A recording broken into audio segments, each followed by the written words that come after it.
I am a Teilhard scholar. I've been studying Teilhard for the last 20 years or so, and I'm a theologian. Make no bones about it. It's a wonderful field. But I've been seeing this. I'm so thrilled, actually, that David Sloan Wilson and many other scientists, Terry, are beginning to recognize Teilhard de Chardin and the science he, in a sense, wrote about, 100 years ago. And so the question of this omega principle is a really fascinating one. I see it more often today in the literature. And I thought I might just focus on that in terms of Teilhard's overall paradigm. So in a small book called Human Energy, Teilhard said he lived between 1881 and 1955, so just appreciate the time frame in which he's writing. He says, human energy presents itself to our view as a term of a vast process in which this whole massive universe is involved. The energy, the evolution of the world, he said, towards spirit is becoming conscious. So I was really fascinated by Robert Kuhn's presentation, by the way. I thought that was really, really amazing. But what Teilhard saw is there's something happening. He was a naturalist, a geologist, a paleontologist, someone deeply immersed in the science of evolution. And he's a patternist. He's looking at patterns in nature. And he says, the age of the nations has passed, and unless we wish to perish, we must shake off our old prejudices and build the earth. He says, the more scientifically I regard the world, the less I can see any possible biological future for it, except in the active consciousness of its unity.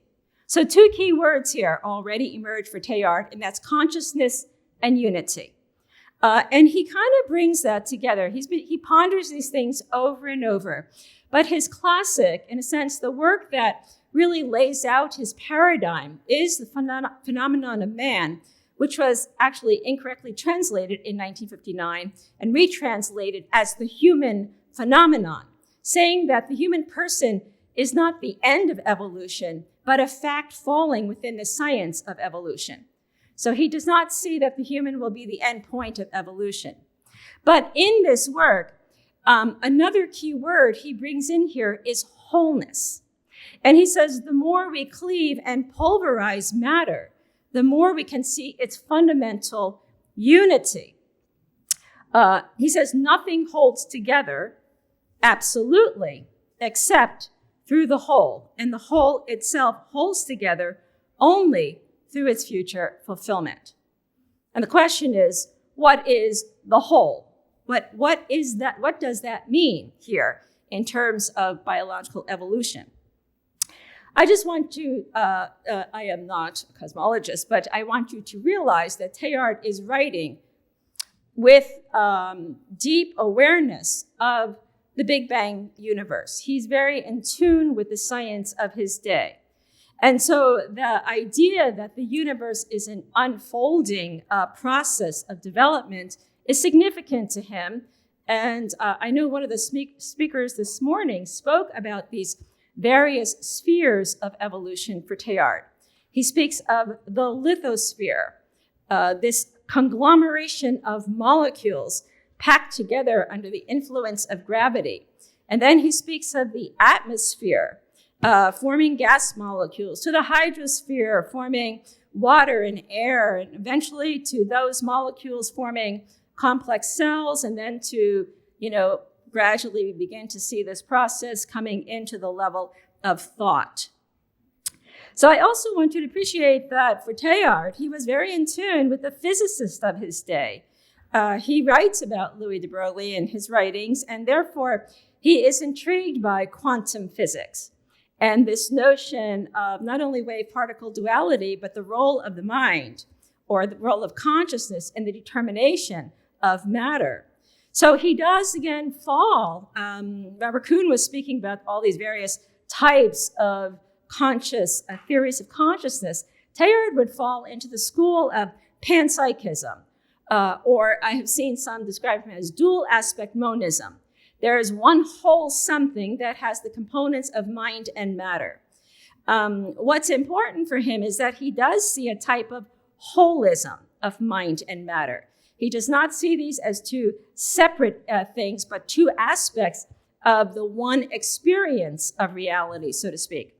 Now, we can describe it as he describes as all matter has two dimensions in his view. A withinness, what he called a withinness, or a sense of radial energy, that's a type of energy that pulls forward, and a withoutness, or an energy of attraction, what he called tangential energy. And this kind of mind-matter holism, in a sense, he was also influenced in some ways by the physicist Max Planck, who said, early on in the 20s, I regard consciousness as fundamental, and I regard matter as derivative from consciousness. We can't get behind consciousness. Everything we talk about, everything we regard as existing, begins with consciousness. Well, that's, in some ways, I don't want to say it's self-evident, but try to get rid of your mind to talk about matter. It's a little tricky, but there's something of that here. Teilhard de Chardin wrote in his essay, The Heart of Matter, for me, matter was the matrix of consciousness. And he says, wherever we look, consciousness born of matter was always advancing towards some ultra-human. So he has these kind of ideas that matter is, and here he comes very close to Galen Strawson's idea, that consciousness is not the mystery. Strawson said matter is the mystery. And so this idea that matter is, in a sense, where consciousness is born. I just want to put out what I see as three fundamental laws for Teilhard de Chardin, because these laws sort of govern how he's thinking about things. One is the law of recurrence, meaning that there are recurrent patterns in nature. And that's what he's really observing. So he speaks about this law of recurrence. The second would be the law of creative union, that there's an energy here that's unitive energy. It keeps pulling things together. He's not telling us what that energy is, but that it is. And therefore, it accounts for the moreness in evolution. And then finally, he speaks about the law of complexity consciousness, this kind of growth in consciousness that is mutually reinforced by the growth of matter itself. And so giving rise to this overall unity. And therefore, he kind of begins to pull things together. And he says, well, what holds the whole together? It's kind of the basic question here. And he employs this term omega. Omega is a term from scripture. I am the alpha and the omega. But he's using it here in the sense, not so much a scriptural sense, but almost like a constant or a principle already within this process of evolution, what I might call the whole of the whole. And he tells us in the human phenomenon, he says, this principle of omega is both a scientific principle and a religious principle, and irreducible to either one, because it's both. And it makes it very, very intriguing. So first thing I want us to, in a sense, appreciate that this omega principle is, in a sense, what Teilhard calls a center that causes conscious particles of the universe to converge upon itself in order to synthesize them. It's within everything, he says, but it's independent of the collapse of forces in which evolution is woven. Now, it is not a point, in a sense, omega is not a point up ahead towards which evolution is moving. Omega is, as Teilhard writes, already in existence and operative at the very core of everything that exists. So it's more like what we would call a formal cause. It's within everything and has a formative characteristic to it. So it's final because it's formal. In other words, it's that which shaping evolution towards which this process is moving toward. He also tells us that science cannot prove the existence of omega. He says what is needed is faith in the existence of an organized whole, seeking greater wholeness in which consciousness and intelligence play a fundamental role.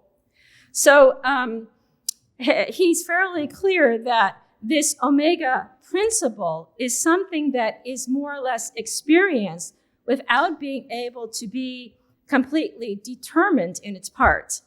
Evolution proceeds towards greater consciousness, he says, because something in the cosmos escapes entropy and does so increasingly. So if we look at these properties of omega, this is how Teilhard himself describes them in the human phenomenon. He says omega is a principle of centrality. It's that principle that, in a sense, centers everything by this presence of a unitive energy. Yet it's independent of the entity itself. It's within the cosmic order, yet not subject to the laws of physics. So he speaks of the omega as autonomous. It's independent, but it's actually present. It's irreversible. It doesn't dissipate. It doesn't, go backwards. It's transcendent. It's a principle of something within this physical process of evolution that, in a sense, accounts for the movement forward, what we call forward or complexifying. Now, what is this energetic principle? Teilhard actually uses the language of love as a unitive energy. So not love as a human emotion, love as a deepest cosmological energy. He speaks of love as a cosmological energy that undergirds this convergence of evolution towards more complexified wholeness. That leads him to say that love is the most universal, the most tremendous, and the most mysterious of all cosmic forces. And that's like, to every scientist, like, really? How can we measure love, right? that is always a dilemma. Yet this is Teilhard, and he is writing, I might say, not just as a Jesuit priest or as a spiritual person, but as a scientist. And he's saying, driven by the forces of love, the fragments of the world are seeking each other so that the world may come into being. Interesting. And therefore, he associates the omega principle with this energy of love. And he says, this is omega principle, therefore, as this presence of love energy accounts for the more in the cell, the more in society. It's the moreness. In other words, everything that exists does not have a self-sufficient existence without an openness to moreness. And even more in the mathematical instruction, in calculations or theorems. So omega is brought into this field of consciousness as it emerges from this organic totality of the evolution. It's, in a sense, this form, this presence of love energy that accounts for the moreness of everything within these processes to aim towards more life. Now, this graph is just a heuristic. I don't think evolution is this simplistic. I don't think Teilhard thought so as well. But I just want you to kind of just appreciate these two axes of complexity and consciousness were really fundamental to Teilhard's vision here. And that this omega principle is not just simply the point at the end. The whole thing is omega, which sometimes I think is missed in how this is being described. The whole thing, you might say, is this principle of wholeness in evolution, which is how he comes then to the level of human evolution. We emerge out of this long process, the human phenomenon. We are part of the whole phenomenon, yet we're distinguished by this level of self-reflective thought. So he speaks of the human as consciousness, or the evolution now conscious of itself. And he adds, the consciousness of each of us is evolution looking at itself and reflecting upon itself, which is really a fascinating idea. Like we are this whole process, so to speak, now on the level of thought. And therefore, how we choose, how we think, is how we go forward. I think the fundamental law governing Teilhard's ideas here is the law of complexity consciousness. And I know Professor Wilson and others have, talked about this in more detail in their work. But in a sense, the law of complexity consciousness works against the dissipating forces of entropy because as complexity emerges, things differentiate, which leads to an integration on a higher level that allows the more complex entity to resist the forces of to transcend the forces of resistance. So, to put it in my very simple terms, there's strength in numbers. Julian Huxley, the companion of Teilhard and a collaborator with him, wrote that once Teilhard had grasped and faced the fact of the human as an evolutionary phenomenon, then the way was open toward a new and comprehensive system of thought. And therefore, I think that's what Teilhard realizes, is that what we are is, in a sense, what this whole process of life is about. And therefore, we are part of this process, reflecting on it, and then thinking our way forward. Which leads into what our conference here is about, right? The Noogenesis. So Teilhard is a very visionary thinker. He is a very schematic thinker, but he's thinking in broad terms. So we are emerging out of this level of cosmogenesis, the birth of the cosmos. We exist on the level of biogenesis, the birthing of life.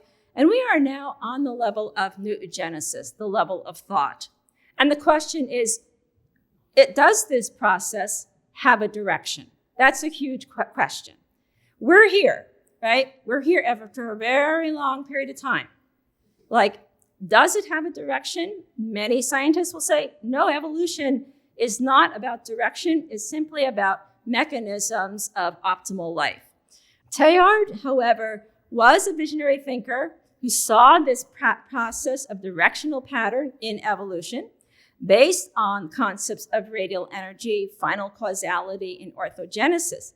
But a lot of these concepts have been dismissed because our science is much more sophisticated today, and these terms seem outdated. But I think, Professor Wilson and others have recognized, well, let's step back a little bit and see, what Teilhard is speaking about, and maybe we can begin to unfold his ideas. Because I think Teilhard does acknowledge there's goal-directed organisms in evolution. It's not a narrow determinism. In other words, if there is direction in evolution, it's not a deterministic direction. I just want to say that, nor did Teilhard think that way. That, people have this idea, it's a naive optimism. Just stick with the program and all shall be well. He clearly said, this process can abort, because now the way this process moves forward is contingent on human thought and therefore human action. And so, as David Wilson has said, Teilhard's holism stands on firm evolutionary ground. And therefore, as David points out, lower species fan out in evolution, and humans are constantly coalescing into a superspecies.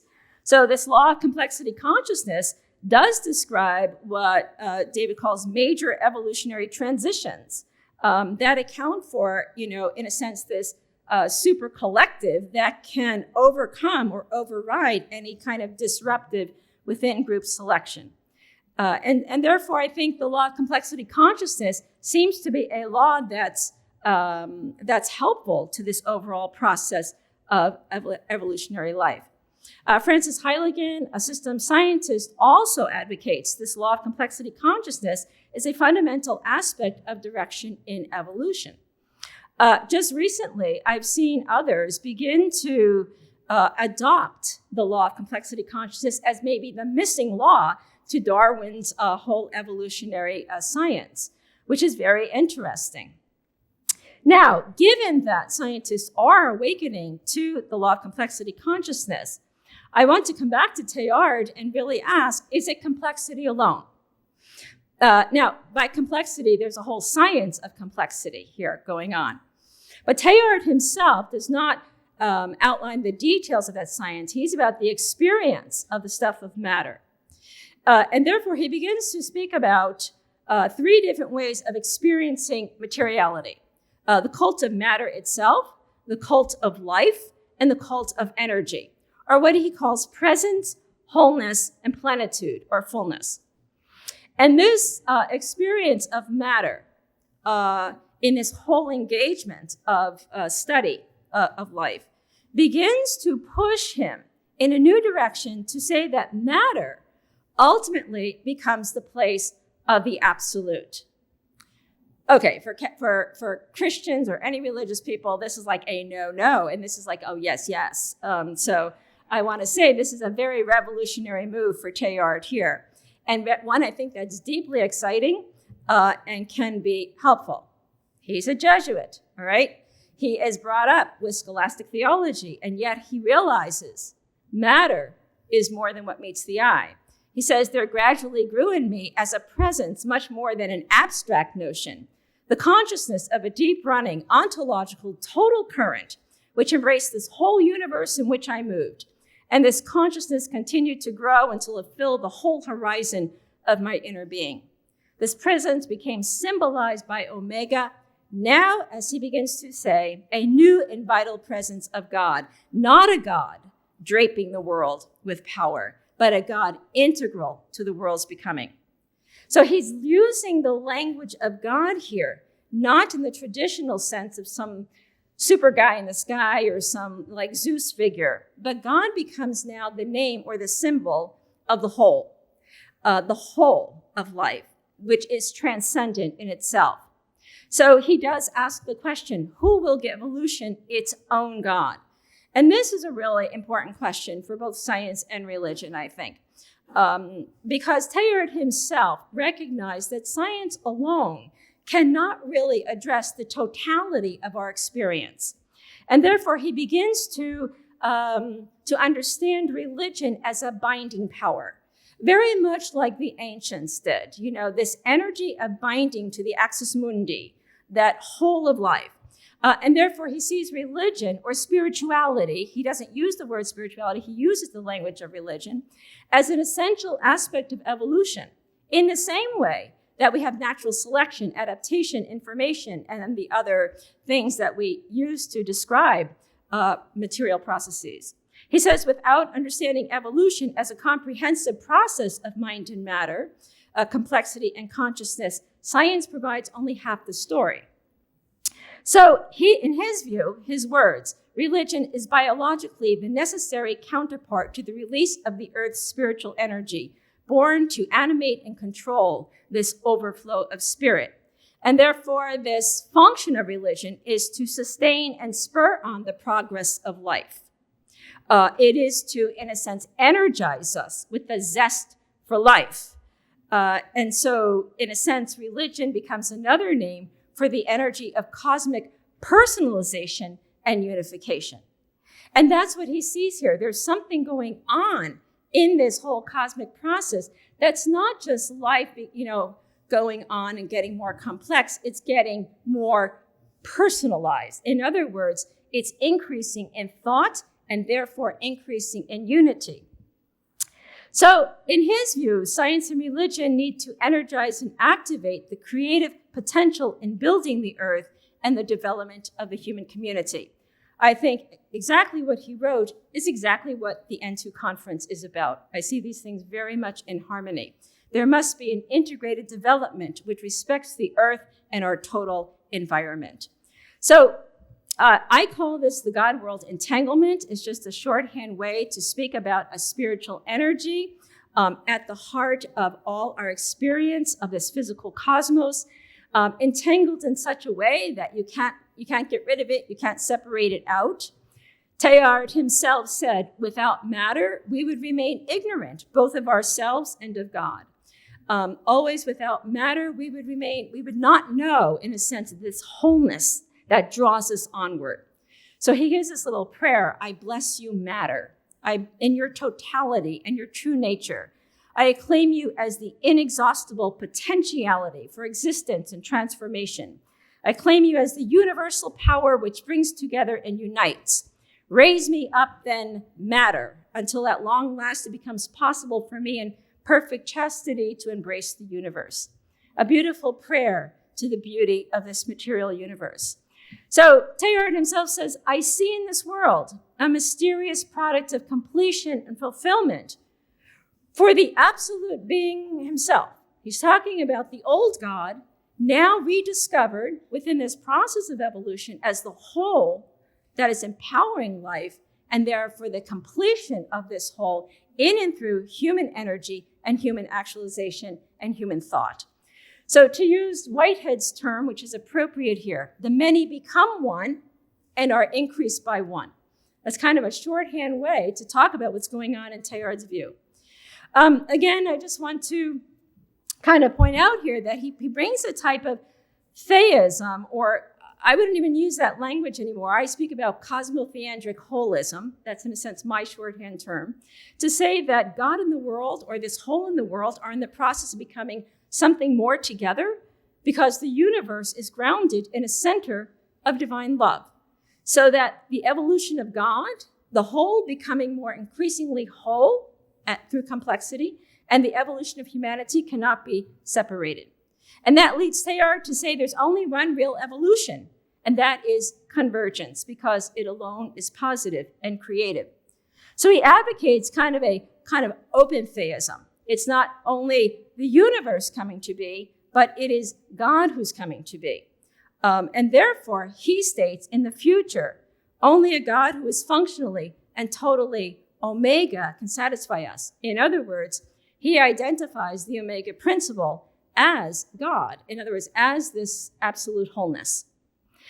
Which leads him then, you can see why he was never published, because his ideas were so radical, both for religion people and science people. They're like, what is this guy smoking? But it's so intuitive, and it's so prophetic, and so way ahead of his time. He does advocate a type of pantheism. He writes on this. He wrote an essay on Christianity and pantheism. And he says Christianity is preeminently a faith in the progressive unification of the world in God, because it's universalist, organic, and monist. And therefore, when he says there's something taking place, in other words, the principles of Christianity in his view and the principles of evolution are very complementary. So he's out of the old school of religion and into something new here. His pantheism is based on the enfolding of consciousness upon itself through complexity, the rise of thought, the increased energy of love, and this personalizing principle. In other words, something that keeps drawing everything into greater unity through the centration of love. So the terms that he uses throughout his writings are pantheism, monism, personalization. We're a personalizing universe, meaning that thought is increasing, action and being driven by the energies of love toward more being. It's why we go into the streets and oppose things that are obstacles to unity, right? That this personal refers to the agglutinative, it's sticking together property of thought. So he thought that a new level of thought was emerging in evolution that would evoke a new type of person. A new type of person for terrestrial life on the level of the noosphere.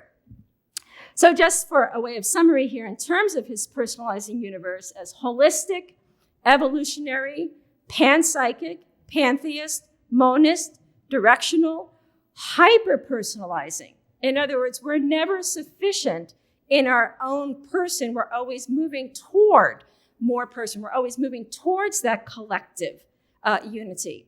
We're communal by nature, so to speak, and future-oriented. We're never satisfied completely with where we are. There's something that's pulling us onward to something beyond us, ahead of us. And that leads then to his work on his essays in the future of man. And this book, written, later on in his career, comes back to these three levels, of what he perceives of this process of evolution. And then now he begins in this work to focus on this level of the Noogenesis. And he says this at one point, he says, the success of humanity's evolution will not be determined by survival of the fittest, but by our own capacity to creatively converge and unify. Basically, biological evolution, in his view, kind of maxed out in terms of diversity, and now we're in a new level of convergence. On the level of thought. And that leads him to, in a sense, describe this noosphere, this level of the mind.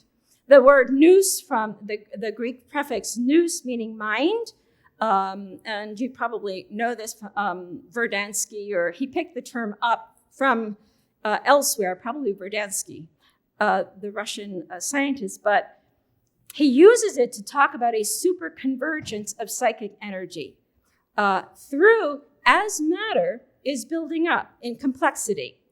And he says the human acquires more being through interconnectivity with others. He himself lived at the dawn of the computer age and was really fascinated. So one thing to know about Teilhard, he was fascinated by the inventions of modern science, the computer. He was fascinated by nuclear energy and did write on the nuclear bomb, but did see the downside of things. And he was fascinated by collective movements where the energy of collective seemed to be there. With regard to technology, he said, there is this forward movement of spiritual energy and this maximization of consciousness. It was like, look what the computer can do. It can link minds together in a way that we have never experienced in the whole history of the human species. A complexification of our relationships towards more being and greater consciousness. So he saw this could be a plus on this new level of AI life. He anticipated the internet without ever knowing it. And therefore, he thought that this new computer, this level of Noosphere, could lead us from the individual to a new type of person, what he called the ultra-human, from a level of personal reflection to a level of co-reflection. And he says we should consider interthinking humanity as a new type of organism whose destiny it is to realize new possibilities for life on this planet. Thinking together, so to speak, which we're kind of a little bit there, not always there.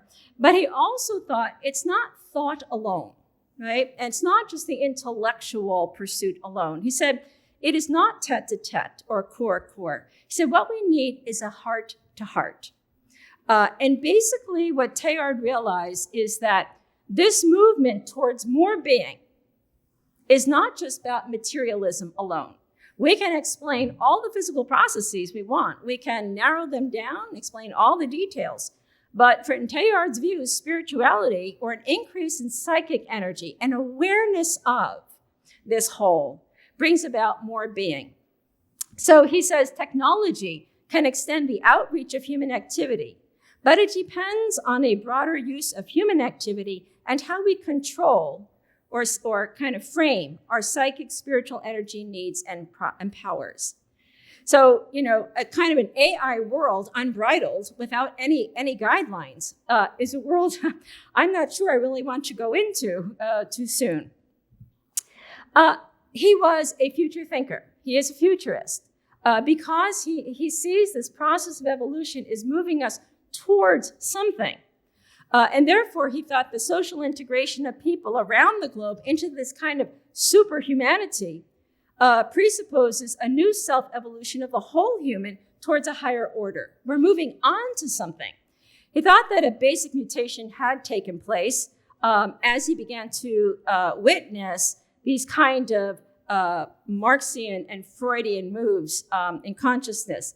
But he also postulated another mutation, a greater awareness of our need of collectivity and the emergence of a higher collectivity of consciousness to a new reality. So he was attracted to these movements. He thought, wow, we have the potential to gather ourselves into a new collective unity.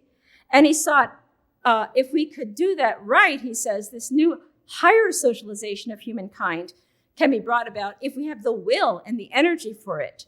If we believe in the value of the future, then we can have a zest for life, which is a great term for him, a zest for life, a taste of life, in a sense, in the advance towards more life. But he also noted how these movements of Marxism and communism, these totalitarian movements, actually just did the opposite. And he said, at no age in history has humanity been so well equipped and made so many efforts to create some kind of order out of its multitudes. Yet with communism and National Socialism, this has only ended up in the most appalling linkage in chains, in the crystal instead of the cell, the tertiary instead of the fraternity. Instead of the expected upsurge of consciousness, what we have is the mechanization that seems to emerge from totalization. So he thought it was actually a death knell. Everything that turns us into termites is wrong and under the sentence of death. Society, he said, will become a machine if its successive growths do not culminate in someone, that is, in a deep personal center of love, the kind of energy of love that binds us together. If we are thinking, perhaps, on a new level together, can we, in a sense, find a new way of being together in a unitive way of care, peace, nonviolence? So this idea of planetization is this new level that he anticipates on this level of super collective thought. This kind of socialization that is irreversible. He does indicate we're on an irreversible trend of macrobiological development. It's not deterministic, because it will abort if we do, in a sense, perhaps reach a level of warfare or choice that really warrants against these processes taking place. But he sees planetization as this arrangement of human mass and energy with this radiation of thought. So in his view, planetization can mobilize and empower us. After all, we're here. We're here from many different places. And that's the beauty, bringing in people on Zoom. We're already at the cusp of this kind of collective thought and mobilized power. And he thought that if we merge our political, ecological, and spiritual energies and activism into one framework of thought and action, we can begin to reach the next level.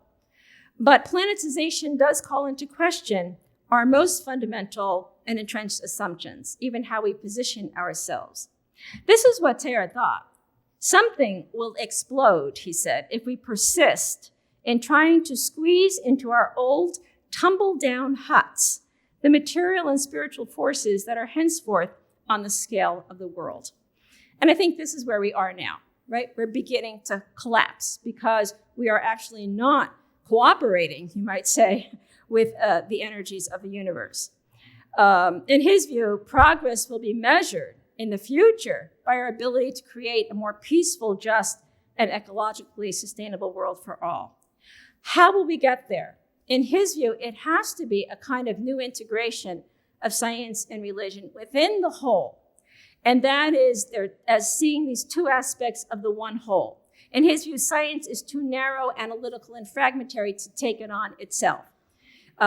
This power now must be matched by attempts by a way of depth, a way of connecting, a way of experiencing this whole, a more holistic way of thinking that includes religion. So he speaks of a new type of person as the homo progressivist, a future-oriented, future-affirming beings with a wide open awareness who have the energy of thought, the vision and perception to recognize the problems of the future and find their solutions, and who possess the necessary energy and the will to action for putting them into practice. I think right here we have some homo progressivists, right? I think Ben Cassera and David Sloan Wilson and many of the great people here, Brian Swim, right? People who are thinking, Terry Deacon, yeah? People who are already thinking with an energy of thought and perception to recognize our problems, find the solutions, and to put an action toward the future. So Teilhard's holistic vision, it's evolutionary, it's convergent. Something is taking place, and as it's pulling us onward. It's universalist. There's nothing out there, there's no there, right? It's here, but the here is more than here. The here is beyond, it's within and ahead. In a sense, that's how he talks about God sometimes, as within and ahead, this power of wholeness.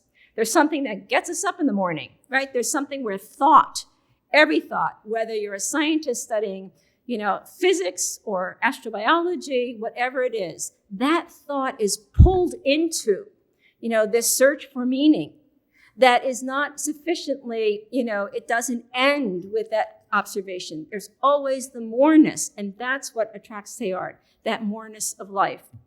So basically, in Teilhard's vision, we are a part of a creative whole of unlimited potential, where ourself and our world are constantly drawn into new existence together. What is the whole of the whole? that keeps it together. And that's what he calls the omega principle, the omega point. So that what he sees is this whole becoming more whole. That means whole in depth, whole in breadth, whole in future, wholeness in love. This is what omega is about.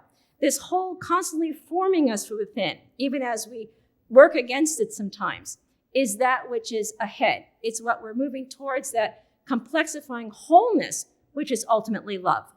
So Teilhard says we will save by an option that has chosen the whole, but he says essentially it's love that will bring us to another universe. Thank you.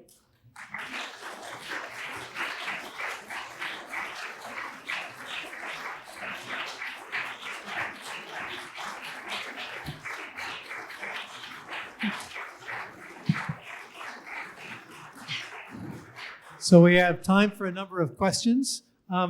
Please come up to the microphone with your questions, though.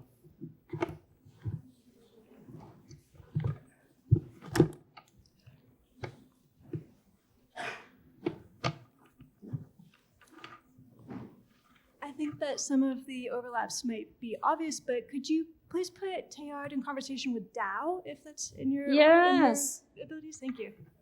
Yeah, very interesting. Thank you. Teilhard in conversation with Tao. You know, he lived for 30 years in China.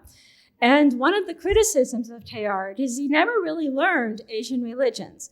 And the reason for that is that it's not that he said, oh, I don't like Asian religion. He was looking at structures of religion. And he felt that Asian religions were too acosmic. But truth is, his thinking is very complementary to Tao, right? I would totally agree.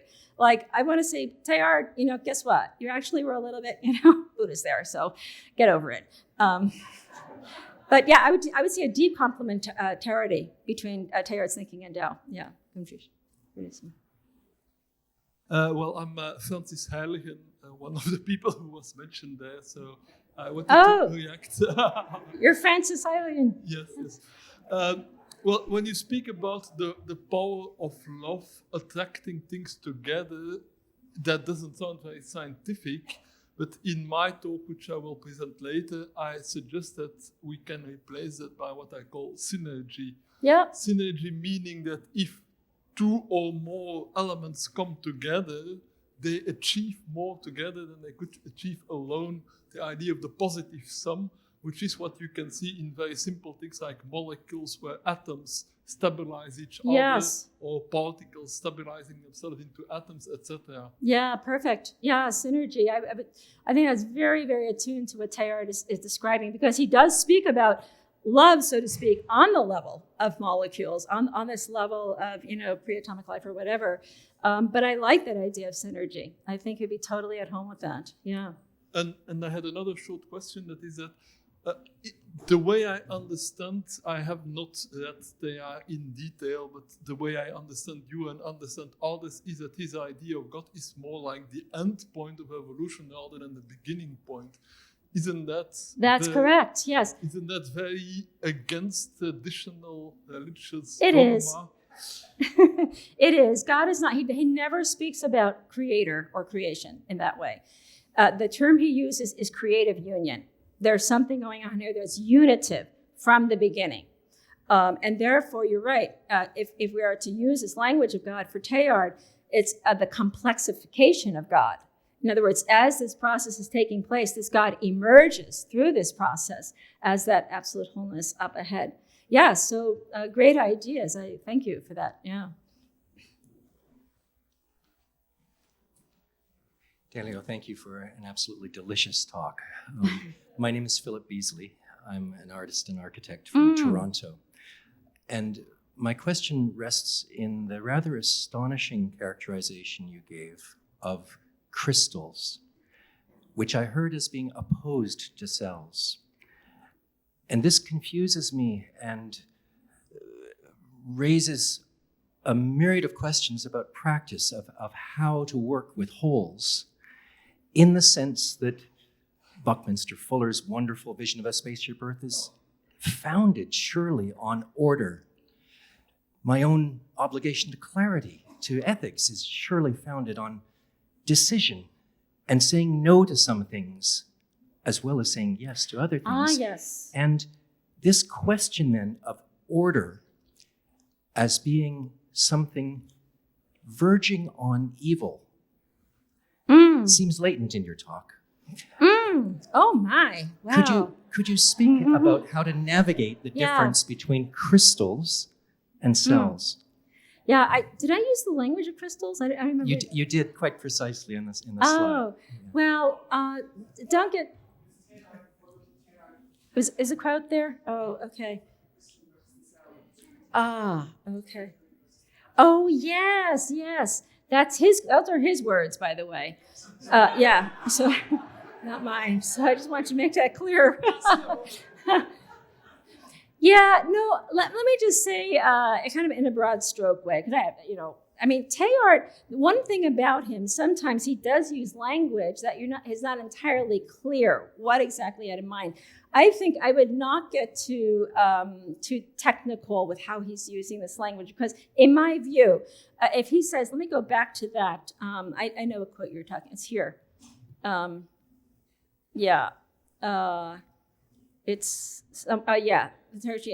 crystal instead of the cell. What does he mean by, what does he understand by crystal? That's the question. I think what you're saying there in terms of order, so two things that Teilhard would look as the mark of, in a sense, moving. And so it's not about coherence and fecundity. In other words, if you speak about an ethics of beauty or whatever, it is how, things are arranged together that deepen life and more co-inhere. In other words, they gave a greater sense of unity, coherence, not so much of a. So evil, he thinks, is a natural aspect of it. And when I say evil, I mean the dispersion of things, that kind of dissipation of things. He feels in a universe this large will be part of the overall process. So he really doesn't write so much. This is a real criticism of Teilhard. He seems not to give enough credence or, give enough time to that question of evil. But he sees, in a sense, this dissipation overcome, in a sense, what David Wilson, in some sense, in other words, as things keep complexifying, because they keep doing that the greater complexity over time, in a sense, overrides the dissipation of things. It's sort of like a non-zero-sum universe, if I can put it that way. Evil is real. Teilhard lived through a lot of suffering, a lot. So he knows evil firsthand. But that's not the end point for him. There's something going on, in other words, that gives greater coherence and unitive value to the coherence and fecundity of life that keeps moving life towards the up ahead. So I don't know if that's helpful, but I'm going to get rid of that quote right now.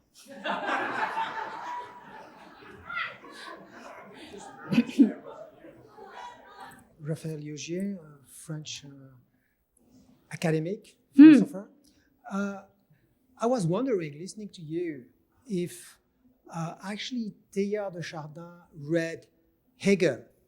Yeah. Because I haven't seen any reference in Le Phénomène Humain by Hegel. Right. But when you read the Phenomenology of the Mind by Hegel, for instance, when he says that unity is actually the contrary of uniformity. Mm-hmm. And when you reach a higher level of unity, in the same time, it's a higher level of diversity. Yeah. And when he says that the mind is actually sleeping in the material world and is recognizing itself all by itself, outside itself, by the contradictions that looks like being a war on the first level, but on another level, the synthesis that could be translated by love creates something new that never existed before, but in the same times was already possible by the very nature of the process itself, etc., etc. Yeah, that's and so at the end he named God, Yeah. the process itself that was already there, but just potentially there, and realized by the dynamic itself, etc., etc., etc. Yeah. So, because in a way, Hegel wasn't, I think, understood quite well, because he's supposed to be deterministic and materialist in a way, even if he's an idealist, but it's not true. Right. But so I was wondering, but it's almost so Hegelian. Yes, I've seen that a similar remark. I think Others have noted a similarity between Teilhard and Hegel, but he himself never alludes to Hegel or shows no familiarity with Hegel's thought, which is quite interesting.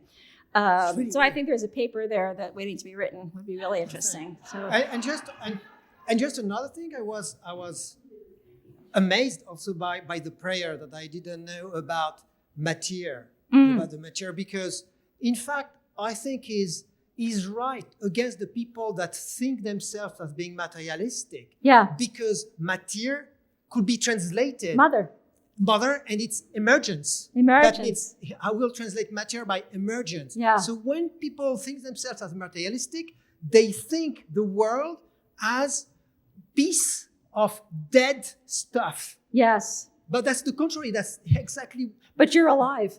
Exactly. Yeah. No. Anyway. I love your comments. Yeah. Excellent. Thank you. Yeah. Excellent.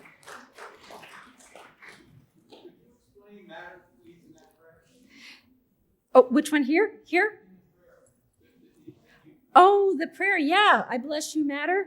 That one. Yeah. So in a sense, who did, it was great. Super. Yeah. My friend here just spoke. Yeah. He says, I bless you, matter. Right? In your totality, in your true nature. That's what he's saying. So he's a scientist, right? His day job is in the fields digging up old bones. And yet he's experiencing something. As he says, when I hold iron, there's something here.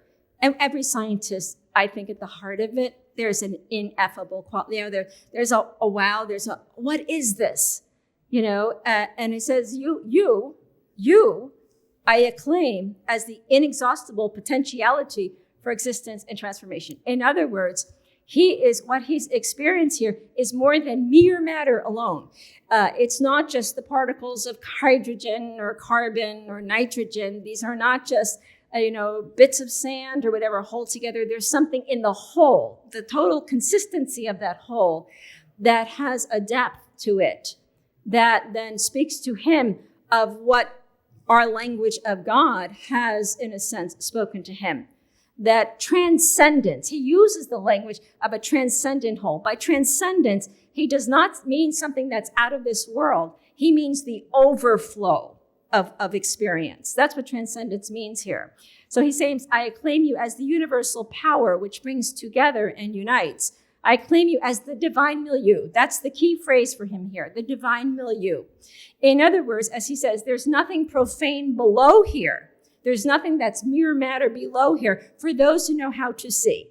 So he opens the human phenomenon with the power to see, not just vision, not in sense this objective science on how to see, but to see, the experience of seeing. So he says, raise me up then matter until at long last it becomes possible for me in perfect chastity, purity of heart to embrace the universe.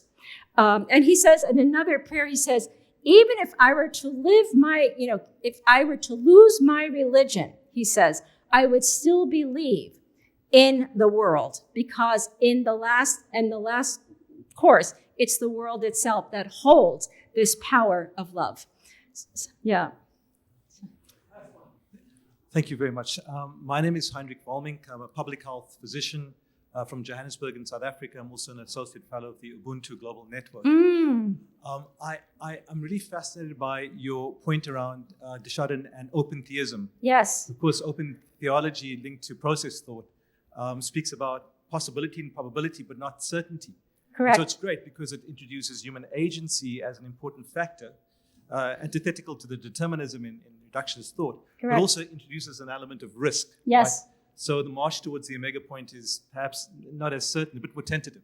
That's correct. Could you unpack a bit more about how de Chardin's thought overlaps with open theology? Oh, perfect. Yeah, absolutely. He is a process thinker. In fact, I just ran a conference in September on Whitehead and Teilhard. Of course, Whiteheadians, are still Whiteheadians, but process theism looks at relationality as the ontology, as the basis of being itself. And that would be Teilhard. It's a relational world through and through. And you're right. In other words, agency is, in a sense, co-agent, as Whitehead's idea. God affects the world and the world affects God. Teilhard would have the same idea. it's co-agential in this way. And so that this movement is towards greater unity of the whole. In other words, where every part has a part to play in the whole, so to speak, which is very, very consonant with Ubuntu. Actually, I have a doctoral student working on Teilhard in Ubuntu right now. So I think there's much more work to be done here, but yeah, great question. Thank you. Thank you.